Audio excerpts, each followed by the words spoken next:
The stream cut off, and the world fell silent. My mouth was dry, my mind reeling. They'd changed the game again. How could they have changed it again? This wasn't fair. It was no longer hide and seek. Not that it had been that for a while. Now it felt more like last man standing. As I sat there, dumbstruck, I was yanked back to reality by a frantic rustling sound next to me. Slowly, I turned my head and looked over to Jenny, and my blood ran cold. She was standing there, facing me, her eyes brimming with tears. Her face, that look on her face. She looked like she was in so much pain, barely able to hold back the sobs that threatened to overtake her. In her shaking hands, she held the same pistol she'd bludgeoned me with earlier. Although she was shaking violently, there was no mistaking the fact that the barrel was pointed directly at my chest. With a soft click, she pulled the hammer back. "Jenny, no." "I'm sorry, David, but you heard him." She bit back her tears, wiping away the few that had escaped with the back of her sleeve. "You heard what he said. It's everyone for themselves now." "You don't have to do this, Jenny. We can still—" "Yes, I do, David." The trembling grew more frantic, and the barrel of the gun shook more violently. "God knows I don't want to. I really don't want to." As scared as I was that this was it, that I'd come to the end of my run, I didn't blame Jenny for anything she was doing. She was scared, just like me. She just wanted to survive.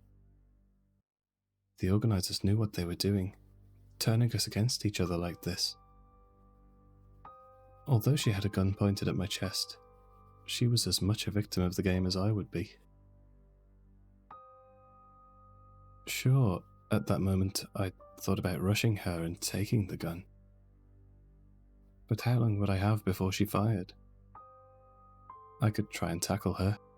The distance between us was short enough that if I was quick, I'd surprise her. But she was terrified, and the gun was already tracked on me. All it would take was a momentary twitch. If I miscalculated, even by a second, I'd be no better off. No, I needed a better way out of this. Closing my eyes for a second and taking in a breath, the musty, stale air of the warehouse filled my nostrils. The only sounds that met my ears were soft sniffles as Jenny tried to maintain her composure and the shaking of the pistol in her wavering grip. Then it came to me. "Look, David, if it's you or me, then I have to do what's best for me. If it was you with the gun, wouldn't you do the same? You have to believe me. I really don't want to do this." Although she was talking to me, it sounded more like she was trying to justify to herself what she was about to do. "Then don't." The words came out firmly, surprising even me, masking the utter panic that threatened to overtake me at any moment. "What do you mean?" Her voice cracked a little, thrown slightly by my response.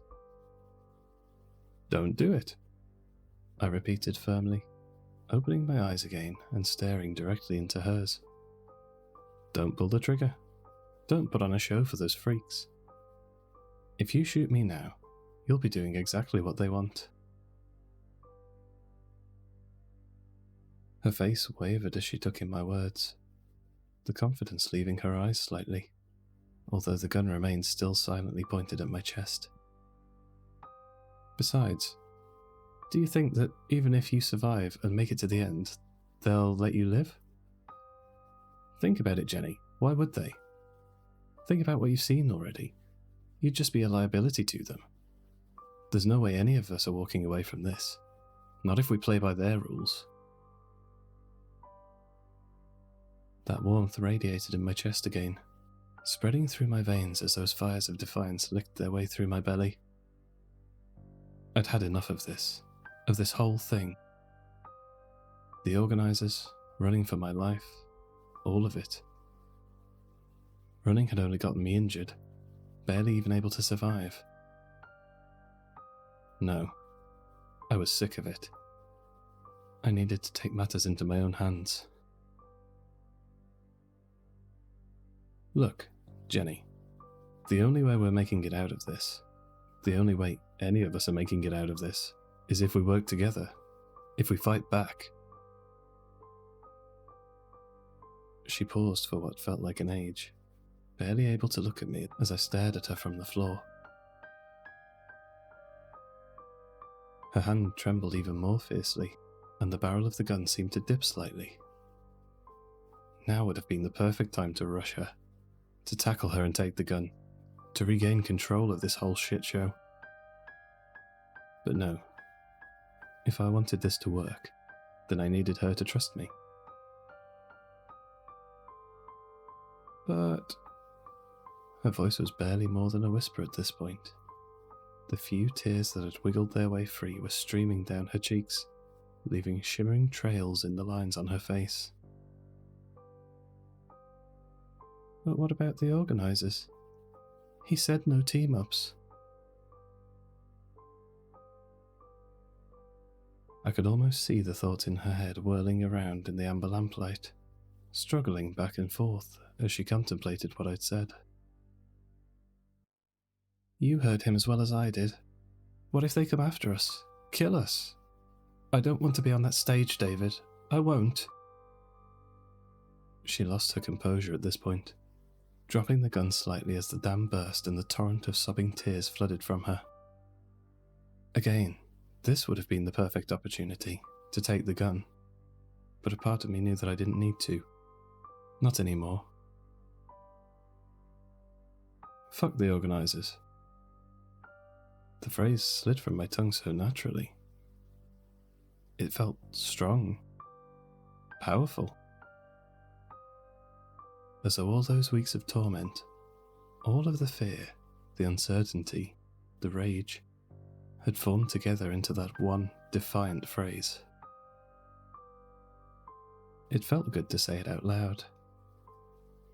It makes no difference them killing me, you killing me, or dying up there on that stage. But at least one way I have a fighting chance of getting out of this. As she wept, her free hand trying in vain to stem the flow of tears, I could see the argument going on inside her mind, the back and forth in her head as she contemplated exactly what was going to happen from here on out. With bated breath, I waited for what felt like hours, with nothing but silence and her sobs, while this internal struggle continued, all the while pushing away the nagging doubt that I'd not done enough, that this whole thing might not pay off. Wiping away the last of her tears, and stifling a sniffle, Jenny finally turned back to me. Her expression, although still uncertain, was harder than before, some of the confidence from earlier seemingly having returned. Her eyes, though, gave away the terror still ever present beneath, still worming away at her. Although I partially expected the gun to rise, to see the bright flash and smell the burning gunpowder, I tried my best not to flinch, holding that confidence I'd maintained. If I let it slip now, even for a second, then this whole thing would come crashing down, and that would be it. Her voice was quiet, strained from holding back her tears, but there was something different about it this time. That's exactly the kind of thing I would say if I wanted to get out of your situation, David. My blood ran cold. No, this could not be happening. I was so sure I could convince her. So sure that we could work together to make it out of this. I should have just rushed her when I had the chance. That gun was going to rise any second now, and that would be it. My suffering would be over, ended in an abandoned warehouse where no one would find me. But you're right, they're never going to let us go, she continued. Fuck the organisers. A surge of joy flushed through me as I looked into her watery eyes, breathing out a relieved sigh, grinning at her. She returned my grin with an unsteady smile, trying her best to maintain her composure, but I could tell she understood what I'd been trying to tell her. That we needed to do this together if we were going to make it out. In the depths of her eyes, I could see the same flicker of defiance that had grown so strong in me. Come on, I said, getting to my feet and slowly making my way over to her. We'll figure this out, don't worry.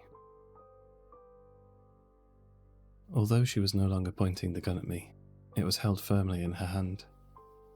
A necessary precaution, just in case. I held my hands up, slowly approaching. We should probably get some food soon. I don't know about you, but I'm starving, and it'll be time to sleep soon. She let out a small chuckle, although it didn't register on her face. Sure, I suppose. Reaching out, I gently rested my hand on her arm. She looked up at me, the defiance still there in her watery eyes. It's all going to be okay, isn't it, David? We'll be okay? Yeah, Jenny. It'll be fine. We'll get out of this somehow. Don't worry. Was all I could say. Although, deep down, I knew I had absolutely nothing to back it up. Softly leading her over to the small stove she'd set up in the corner of the room, I poured the contents of 2 of the cans, chicken noodle soup and beans, into 2 separate pans. Normally I hated soup, but as the pots began to bubble and the smell of warm broth tantalized my nostrils, I couldn't stop myself from salivating. Jenny was unusually quiet, huddled in her corner opposite me, dark shadows crossing her face as she slowly came to terms with what we were doing. I handed her a steaming pan of beans, which she took, thanking me, but I could tell her mind was elsewhere. There was little conversation while we ate, only the occasional comment about the video Jenny had put on her phone. It was nothing more than background noise at that point, but I still tried to draw some comfort from it. Although her silence caused a stirring of anxiety in me, I could tell she was having trouble dealing with the dangers inherently involved with defying the organisers.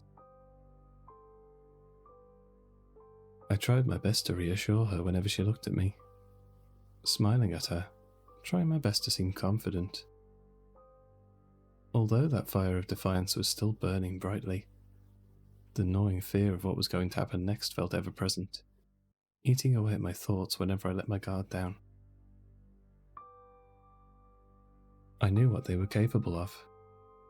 A shudder ran down my spine as I remembered how they'd taken 2 of my fingers when I hid in the same place for a few days. How they pulled a hunter out of hospital and killed him on that stage. It wasn't hard to imagine them escalating things further.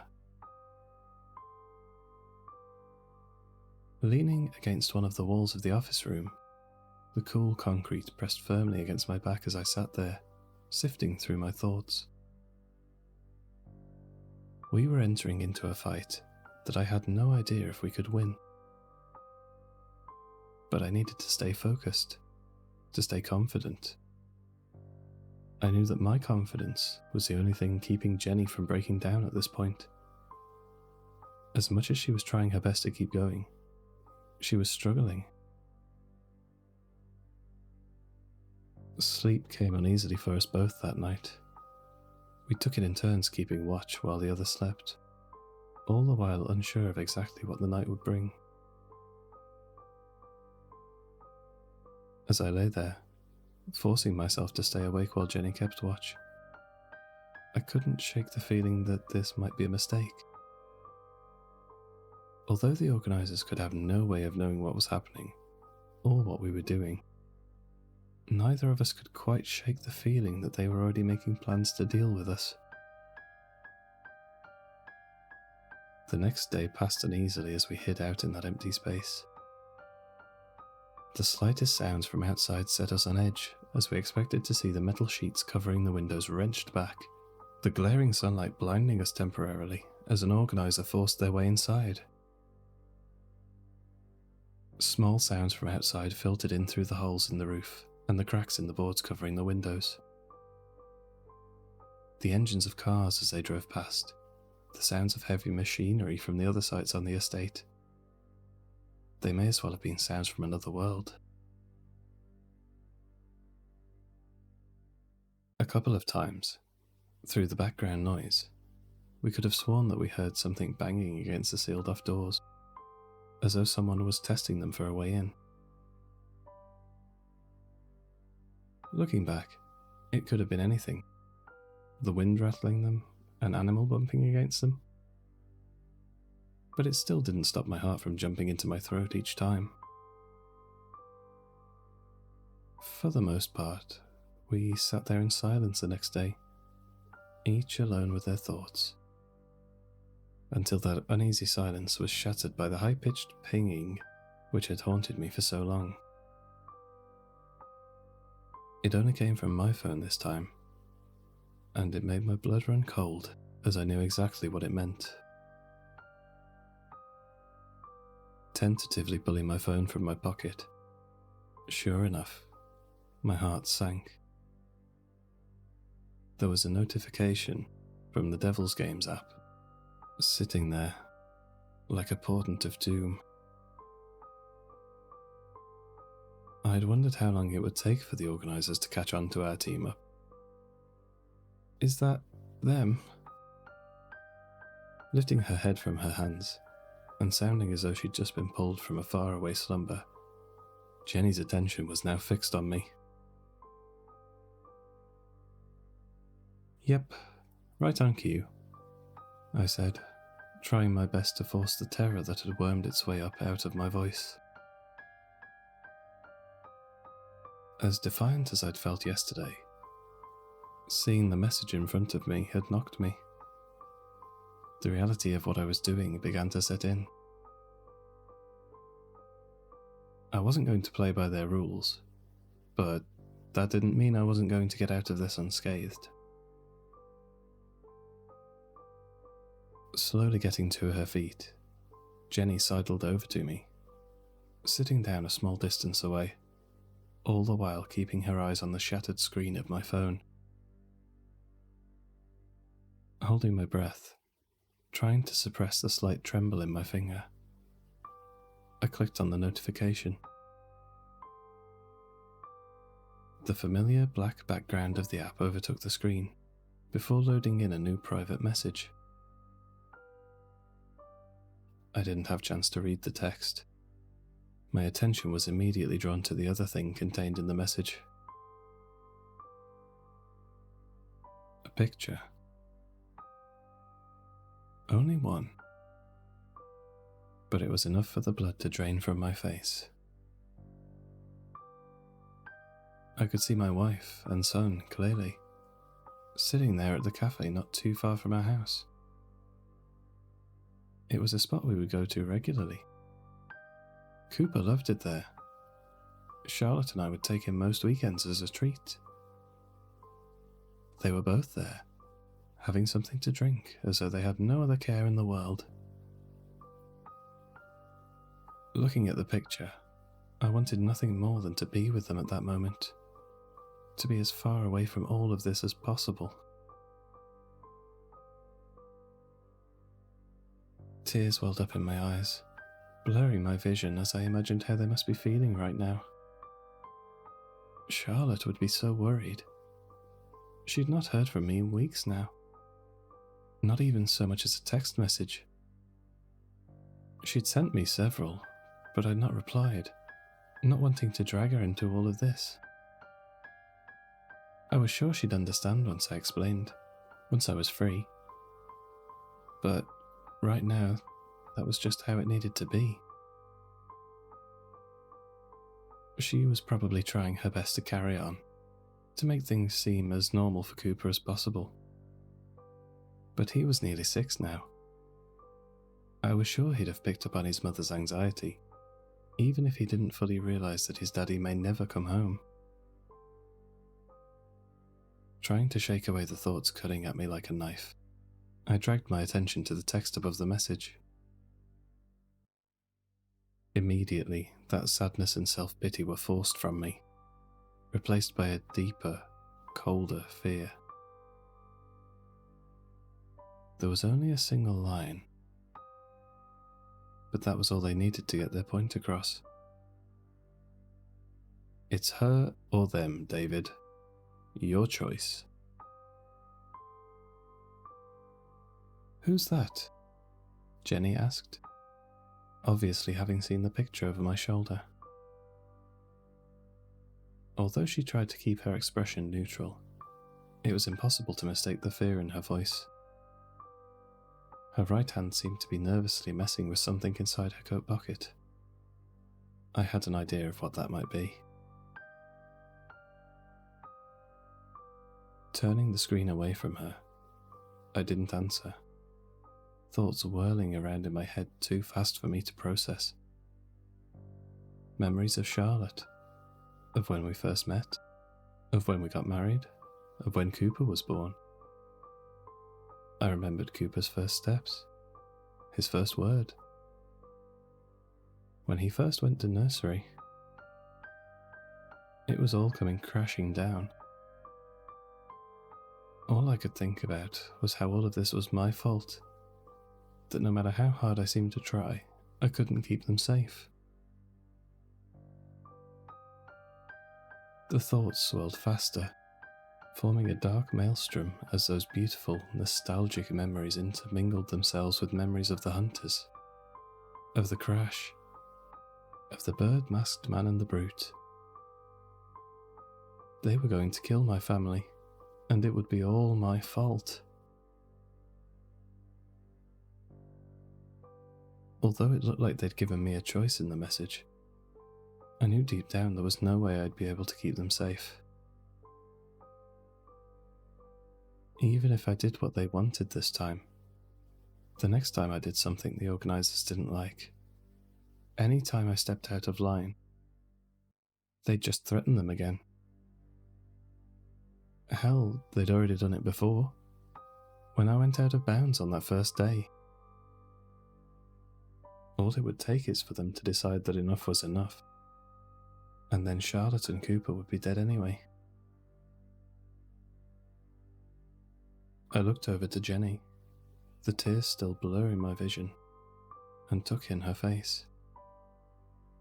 Her terrified, youthful face, barely holding it together. At some point, she would have been someone's little girl, just as Cooper was my little boy. Could I really take all that away from someone? Could I kill her in cold blood? And even if I did, what would be to say that the organisers wouldn't just kill my family anyway to send a message? They were unpredictable. It wasn't beyond the realm of possibility that they would do something like that just to show me I was worthless to them. The vortex of thoughts was becoming too much for me. They all vied for a place in the spotlight, each bringing a new emotion with them. I felt wretched, cold sweat beginning to form as I wrestled, torn between an impossible choice. Closing my eyes, I tried to fight against the torrent, to clear my head enough to think, but it all felt in vain. But there was one thought, one quiet, dark thought, which slowly dragged itself to the forefront of my mind. They were using my family to control me. That much was obvious. So if they killed them, then what leverage would they have? They probably knew I'd resigned myself to the fact that I probably wasn't getting out of this game alive, so threatening my life wasn't going to work. And I had nothing else. Not really. If they killed my family, they'd have nothing. No leverage. If they killed Charlotte and Cooper, they'd take everything from me. Everything except my rage. And that, I would make sure, would be their mistake.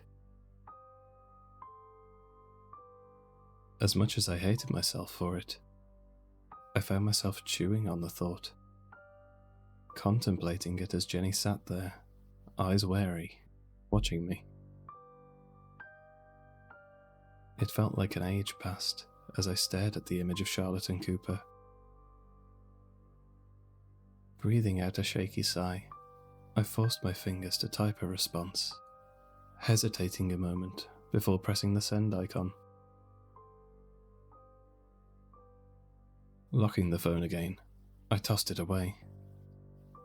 It clattered to the other side of the room, breaking the awful silence that had been pressing down on us as I dropped my head into my palms to hide my tears. David? What was that? Are you okay? Jenny's voice was wary as she furtively reached out a hand, gingerly rubbing my back. Who were those people in the picture? Charlotte and Cooper, my wife and son, I replied, my voice catching in my throat as I held back sobs. I paused for a while, unsure if I should say what I said next. They told me it was either you or them. Her face grew pale at that, and the hand rubbing my back lifted slightly as she shifted her position. Although I wasn't looking at her, I could imagine the expression of terror now spreading across her face as she looked at me, expecting the worst. What did you tell them? Although she tried to hide it, the tremor in her voice was unmistakable. I could hear her nervously reaching back into her coat, her small, frantic movements resounding in my head. She was terrified, and trying to hide it. Terrified I'd turn on her at any moment. I couldn't blame her. Part of me still wasn't sure if I should. If you killed them, then what have I got to lose? Sobs racked me again before I could get the last words out. Saying it out loud felt like I'd condemn them to death. All I could do was cling to that fire of defiance, that light in my chest that said I was right, that this was a bluff. Nausea washed over me, and a pit formed in my stomach just thinking about the alternative. Oh God, David, I'm so sorry. Her voice cracked as she spoke. With relief or sadness, I wasn't quite sure. Either way, she stopped messing with her coat pocket, slowly making her way over to me again, wrapping her arms tightly around me in a warm embrace. Although I wanted nothing more than to be left alone right now, I didn't have the strength to push her away. Still sobbing at what I'd done, we sat there on the cold concrete floor of the office. I could feel her breathing at my side, feel the soft warmth of her tears dripping onto my shoulder as she cried along with me. Neither one of us moved or spoke for a long time. We just wallowed in our grief. Then, Jenny whispered, breaking the soft silence once again. I'd heard rumours that they were threatening people's families, but I never thought... Slowly turning to face her, I wiped the tracks of tears from my cheeks. What do you mean? Back when all this started, after, I was on my own looking for somewhere to hide out. I'd struggled to find a good place, so I was wandering by an office block. I thought maybe if I could sneak in as people were leaving, I could hide inside. Anyway, I was walking down one of the main streets when I bumped into one of the hunters. Luckily, I spotted him before he saw me, but he chased me, nearly caught me too. She paused, a misty look filling her eyes.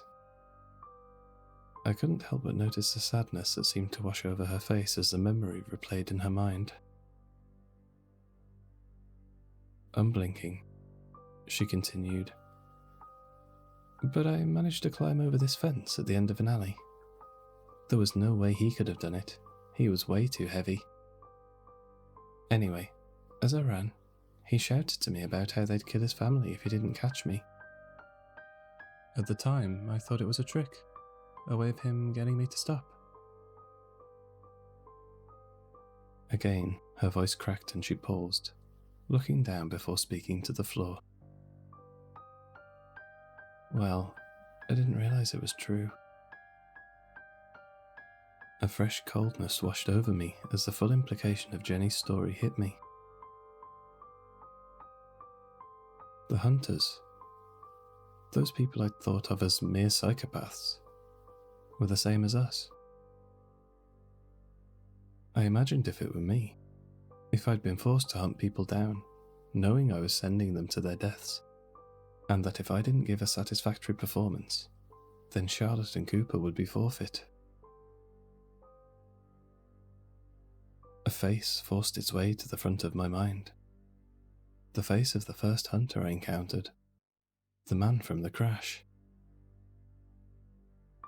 Did he have a family at home? He didn't seem like a crazed maniac. He was probably just a random man, someone like me, fearing for his family's life. Guilt crashed down over me as I imagined him on the stage. How terrified he must have been. How terrified they all must have been before the masked freak executed them all. The fire in my chest rose again as I thought of the bird-masked man. This was his fault. He'd tried to separate us, turn us against each other. But ultimately it was the Organisers who were responsible for each and every death that this game had inflicted. Anger burnt through me as I wiped away my tears. I wasn't going to let them get away with this.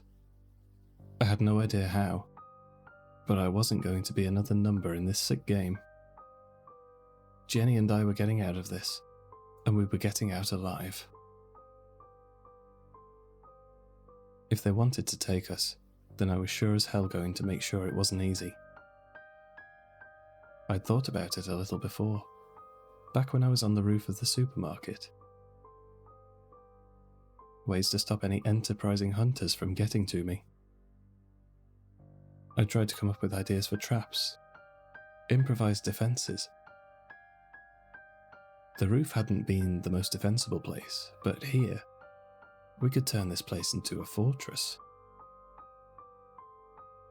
Even if we couldn't stop the Organisers from getting in, at least we could put things in place to give us a fighting chance. An early warning so we could escape. It was better than just hanging around here waiting for them to come.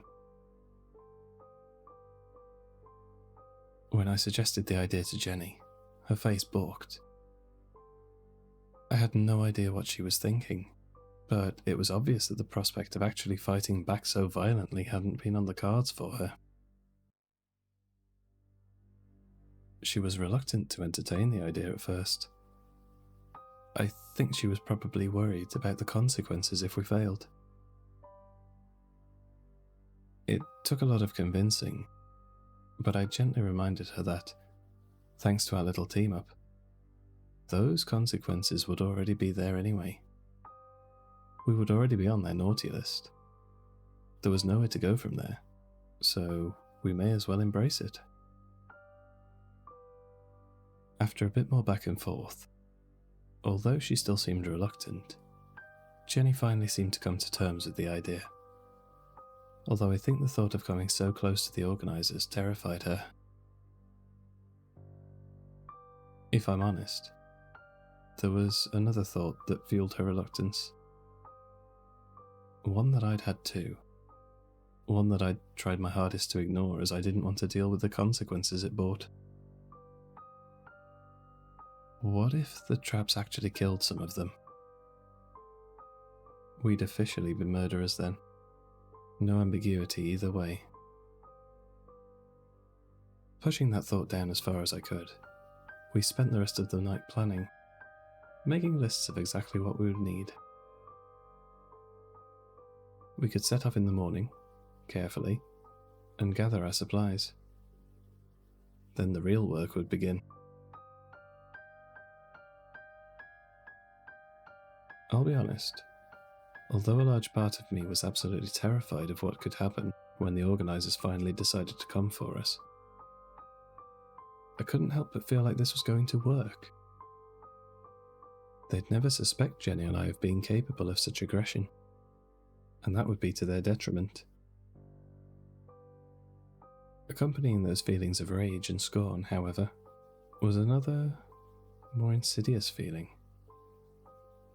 A gnawing darkness at the back of my mind. It had been there ever since I'd sent that reply. The organisers hadn't responded back. I'd expected a message. Something mocking me or threatening me. Something at least. Not this god-awful silence. I didn't know what it meant. What if it meant I'd made the wrong choice? Forcing those thoughts away again, I tried my best to focus on the here and now. If I let myself think about it, I feared I'd trip into a spiral I'd not be able to escape. Despite the anxiety, sleep came a little easier that night. The plans for the makeshift traps comforting me as I lay there in the darkness of our soon-to-be fortress. Eventually, the dulled sunlight sleeping in through the holes in the roof signalled the arrival of the morning, and with it, the start of our fight against those sadistic assholes who'd tormented us for so long now. An uneasy quiet filled the air as we ate our breakfast. Another hearty pan of tinned beans heated on Jenny's portable stove. Neither of us could bring ourselves to discuss what we were about to do. We just ate in silence. An hour seemed to crawl by as we waited for the shops to open. We'd share furtive glances, giving the other a weak smile when we noticed. But it didn't take a genius to figure out that we were both apprehensive. Then, finally, the time came. Checking through our list again, standing before the corrugated metal sheet, we ran through each item, making sure there was nothing we could have possibly missed. I only wanted to do this once. Get out, grab what we needed, then come back. The longer that we were out there, the more exposed we were. When neither of us was able to come up with anything extra, we slid our relative scraps of paper into our pockets and slowly lifted the metal sheet. Peering through the crack, the light outside stung my eyes slightly as I scanned the perimeter, looking for any signs of movement. Anyone could have been hiding there, just out of sight. I didn't think the organisers would have come for us just yet, but if I was wrong about that, then we'd be walking right into a trap. The industrial estate was quiet and still. Just like when I'd arrived, The place was deserted. The roaring of engines on the main road floated over the buildings, the distant sounds diluted as they fought their way between the empty structures. Outside, the grass before the warehouse was clear and untouched, just as it had been each day previously. Looking back to Jenny, I nodded my head, whispering, "All clear. You ready?" She looked back at me, the flicker of defiance in her eyes still burning away. "Ready," she nodded. Turning back to the window, I steeled myself, taking in a deep breath. Gingerly, I shifted the sheet further, the crack slowly widening out into an opening. No longer having to worry about alerting someone, I carefully climbed out, being sure to avoid putting pressure on my injured ribs or leg before looking around again. A part of me had expected to see a figure charging at me, ready to tackle me to the ground before I had chance to run, dragging me off to God knows where. But, much to my relief, there was still nothing. Just the empty roads of the estate. Pulling my hood up to hide my face, I started to make my way back towards the streets of the city, all the while on high alert, my eyes darting from side to side, scanning for any signs of movement. Once I reached the corner of the street, I turned back. Checking the coast was still clear, I gave a quick wave. Seeing the signal, Jenny clambered out of the window. She landed gracefully, brushing herself off before slowly replacing the sheeting. It struck me again exactly how uncanny it looked when it was put back. This place really was the perfect hiding spot. We set off into the streets, Jenny hanging back a little as I walked ahead. For this to work, we needed to get in and out as quickly as possible. The more time we were out in the city, the less protected we were. We'd be sitting ducks not only for the Organisers, but for any opportunistic fighters that might stumble across us. At least if we maintained a bit of distance between us, then if one of us got into trouble, the other wouldn't be spotted. They'd have the element of surprise, or at least a better chance of escape anyway. Both of us hoped it didn't come to that, but we had to be prepared. Taking the lead, I walked along a couple of side streets, back towards the hustle and bustle of the main roads. All the while I was checking in the reflections of the shop windows for anything odd, anyone following me or tracking our movements. I caught glimpses of Jenny still following from behind, maintaining a good distance, just like we'd planned. Ahead, there were barely any cars in the street. It felt almost surreal to see such empty roads, although it was pretty early in the morning. The only car I'd seen so far was a large black van idling away on the other side. That was good.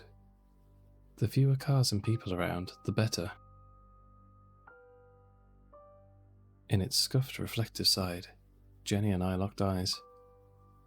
I tried to give her my best reassuring smile, which she tried her best to return. Against my better judgment, I allowed myself to relax slightly. Things felt like they were going smoothly, and I couldn't help but think back to the mall, back when we were working together as a cohesive unit. A small smile crawled across my lips as I let those memories wash over me. After a few minutes of uneventful walking, we managed to make it to a small, run-down-looking hardware store. It was only about 10 minutes away from the warehouse. I'd remembered seeing it on my way past as I'd been tracking Jenny. I hoped against hope that the walk back would be just as uneventful. Pushing the door, the small bell above it rang gently, signalling our presence to the owner. My heart sank as I scanned around the meagre inside. Although I was hoping it would be the only store we'd need to go to, it was so poorly stocked I could hardly believe it. The shelves half empty of anything that might be of use to us. Behind me, the bell sounded again, as Jenny entered, and I could tell from the look on her face she was thinking the same thing. We didn't even manage to get half of the things on our list. The cashier, who'd been watching us as we made our way around his store, gave us a suspicious look as we laid all of our purchases on the counter. To be honest, I can't say I blamed him.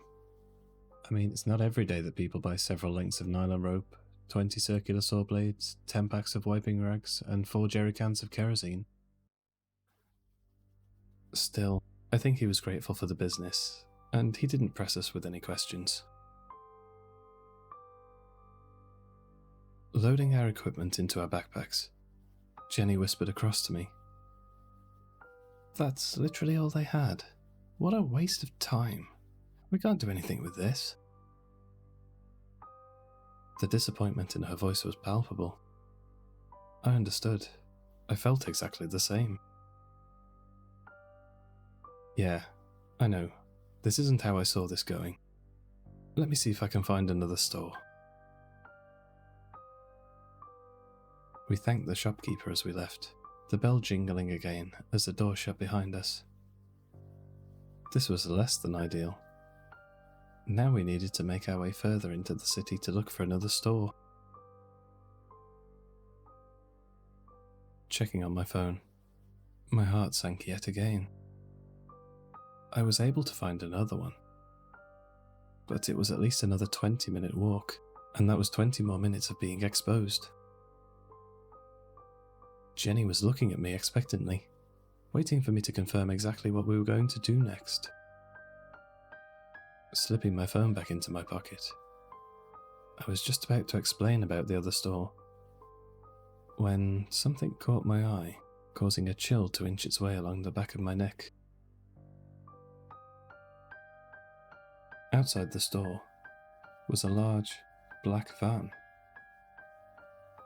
Although it took me a second to confirm it, it was the same one I'd seen Jenny's reflection in. The scuffs along its outer door were unmistakable. It might have just been a coincidence, my paranoid mind blowing it out of proportion. But this road had been particularly quiet, and that van had been parked up at the other end. What possible reason could they have had for moving up here? Specifically to outside this shop? Reading my expression, Jenny's nervous smile seemed to retreat, warping into a tense grimace. I think she tried to ask me something. I can remember hearing her voice, but I wasn't listening. My attention was too focused on the van. Something about it didn't sit right with me. They could have been anyone. Painters, plumbers, anyone.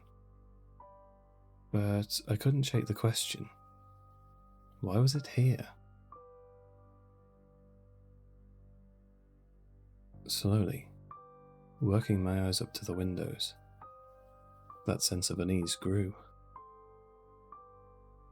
They were tinted black, and although I could just about make out a slight movement from inside, I couldn't see the driver clearly. Something about the inside made the chill crawling down my spine intensify, and goosebumps broke out over my flesh. The voice in the back of my head was screaming at me that this was a bad idea, but I needed to get a better look. Jenny was speaking again, probably repeating her question as I ignored her, stepping towards the front of the vehicle. I could make out her frustrated gestures in the corner of my eye, but my gaze never drifted from the van. The front window slowly came into view with each step I took. Unlike the tinted side windows, it was clear, even if it was a little grimy. With the entire cabin in full view, it took me a moment to register what I was seeing inside. My brain was struggling to make sense of the sight, but after a few seconds, my blood ran cold and I stopped dead. Looking back at me was what I'd first assumed was a green bust, propped against the driver's seat where their head should have been. The spiked points of the crown it wore jutted out at odd angles above its head, giving it an uneven appearance. I had to squint a little to tell what it was, racking my brain slightly, but then it clicked. The Statue of Liberty. It was a poor attempt to recreate her head, albeit on a much smaller scale. I chuckled a little at the fact I'd allowed myself to be spooked by something as silly as a statue. But as I was about to breathe a sigh of relief, it moved, turning to face me, and that sigh caught in my lungs as it brought with it one of the biggest waves of terror that I think I've ever felt. My eyes were locked onto the eyes of the Statue of Liberty mask. I could hardly move. It felt like I'd been frozen in place, terror coursing through my veins. They were here. The Organisers were here.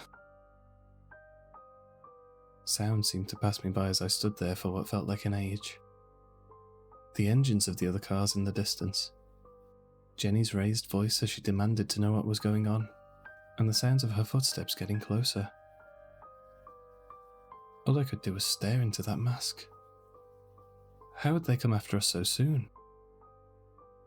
How didn't I notice them? I thought I was better than that. My stomach dropped as something else moved in the cabin of the van. A black-gloved hand rose from beneath the dashboard, its open palm showing as it waved back and forth at me, the fingers wiggling slightly. My mouth dried and my scalp pulled tight. I imagined the eyes of the person behind it, barely containing their glee. The dawning realization of what all of this meant hit me so hard I felt like it winded me. If the Organisers were here, they were only here for one thing. Us. A tugging sensation to my right dragged me out of my daze as Jenny pulled frantically at my arm, her terrified expression now having morphed into one of annoyance at being ignored. David, seriously, what's wrong with you? Jenny, run, was all I could muster, cutting her off mid-sentence. The hurt that seeped into her expression was quickly replaced by one of utter terror as she turned her gaze to the window. Grabbing her wrist, I set off at a charge, dragging her with me as I tried to put as much distance between myself and that van as possible. My injured leg was screaming at the exertion. My ribs were beginning to give me that telltale ache.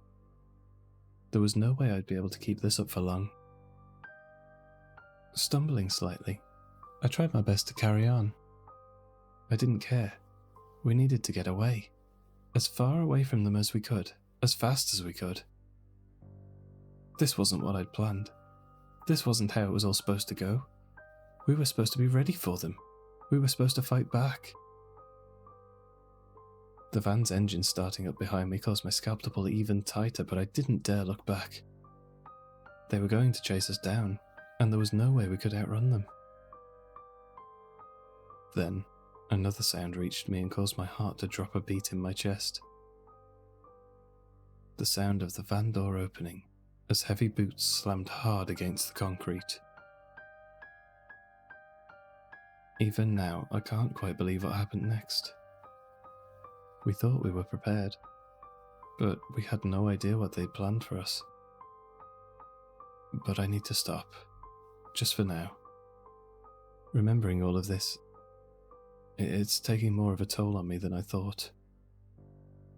There's so much I've forced myself to forget. But I promise I'll reveal it all as soon as I can.